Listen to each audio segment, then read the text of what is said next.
একটা পাখির জন্য এই পাখিটি দীর্ঘ সময় প্রায় 5-6 ঘন্টা ধরে আটকে আছে একটি গাছের পাতা গাছের ঢালে। এটি ওখানে একটি রশির সাথে আটকে গেছে পাখিটি। তো এই পাখিটি উদ্ধারের জন্য আমরা সহ বিভিন্ন স্থানীয় এখানকার লোকজন এবং আমরা সবাই অনেক চেষ্টা করেছি। ফায়ার সার্ভিসের সাথে যোগাযোগ করেছি, এই যে বন বিভাগের লোকজনও এসেছে, কিন্তু বন বিভাগের লোকজনের যেহেতু উপরে উচ্চতায় ওঠার মতো সক্ষমতা নাই, ফলে তারাও পাচ্ছে না।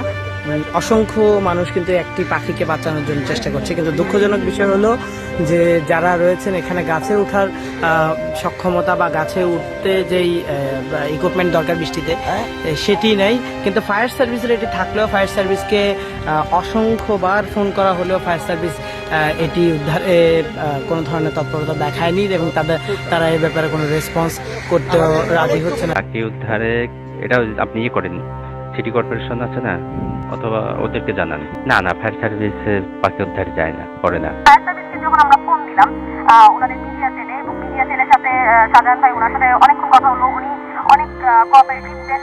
উনি বললেন যে ঠিক আছে, আমি অনুমতি নিয়ে দিচ্ছি।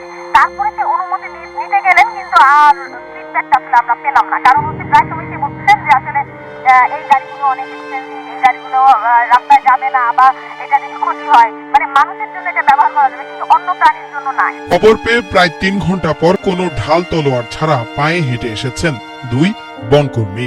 তারা উদ্ধারে আগ্রহী হলেও নিজেদের কোনো সরঞ্জাম নেই জানিয়ে নিয়ে যাব।